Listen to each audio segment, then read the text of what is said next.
பொதுவா சொல்லுவாங்களாமா, இப்போ எனக்கு வந்து ரொம்ப பிடித்த ஒருத்தரா இருப்பாங்க. அவங்க வந்து தவறிட்டாங்க அப்படின்னா, அவங்க ஆத்மா வந்து என்ன சுத்திட்டே இருக்கும். அதுக்கப்புறம் என்னுடைய வாழ்க்கையே வந்து ரொம்ப பாதிக்குங்க. அதெல்லாம் உண்மையான விஷயமா? இல்ல பொய்? உண்மையா இருக்கிறவங்க, இப்போ உண்மையா நேசிச்சவங்க, அந்த ஆத்மா அவங்க ஒருத்தவங்க இறந்துட்டாங்கன்னா, நேசிச்சவங்கள வாழ தான் வைக்கும். அழிக்காது. ஆ. நல்லா தெரிஞ்சுங்க. உண்மையா நேசிச்சவங்கள ஒருத்தவங்கள நல்லபடியா தான் அந்த ஆத்மா வாழ வைக்கும்.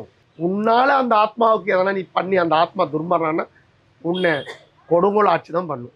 நம்மளால அவங்களுக்கு பிரச்சனை வரும்பொழுது அது நம்மள தேடி வரும். உண்மை அதுதான். மத்தபடி இந்த மாதிரி அந்த அழிக்கும் ஜென்ரலாவே இப்படின்னா அதெல்லாம் பொய்யாமா? அதெல்லாம் சும்மாமா. அதே மாதிரி அதுலயுமே குட் சோல், பேட் சோல் அப்படின்னு 2 விஷயம் சொல்லுவாங்க. நல்ல ஆத்மாக்கள், தீய ஆத்மா. ஆமா ஆமா. அதே மாதிரி ஒரு நல்ல ஆத்மா போய் ஒரு 7 கெட்ட ஆத்மாவை கூட்டிட்டு வரும் அப்படின்றாங்க. இதெல்லாம் இல்லம்மா, அது வந்துட்டு உனக்கு என்ன சொன்னா, ஒரு ஆத்மாவை நான் ஓட்டுவேன்.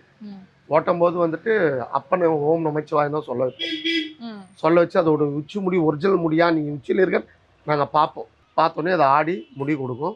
அதை முடி கொடுக்கும்போது நாங்கள் முடி போட்டுருவோம். முடி போட்டோன்னே அதுக்கு என்னென்ன ஆசைப்பட்டுச்சோ, சாப்பாடோ, பிரியாணியோ, பூவோ, புடவையோ, குங்குமம், இப்போ ஜென்ஸாக இருந்தால் பேண்ட்டோ, வாட்சோ, ஷர்ட்டோ, அது என்ன கேட்குதோ நான் கொடுத்து தான் அனுப்புவோம். அது சாப்பாடு கேட்டால் முறத்தில் தான் நாங்கள் சாப்பாடு வைப்போம், தட்டில் தான் வைக்க மாட்டோம். ஆமாம், அந்த வாசனை தான் அது இழுக்கும். இழுத்தோடனே நான் சாப்பிட்டேன் அப்படின்னு சொல்கிறேன். புரியுதுங்களா? அது போகும்போது நாங்கள் வந்து 7 தெய்வத்து மேலே சத்தியம் வாங்குவோம். பூமாதேவி மேலே சத்தியம் பண்ணு, அங்காளேஸ்வரி மேலே சத்தியம் பண்ணு, சிவபெருமான் மேலே சத்தியம் பண்ணு. அதோடு வந்து இதெல்லாம் நான் சொல்லக்கூடாது. ஏன்னா நான் நிறைய விஷயங்கள் சொல்கிறதுனால தான் எடுத்து போடுறாங்க.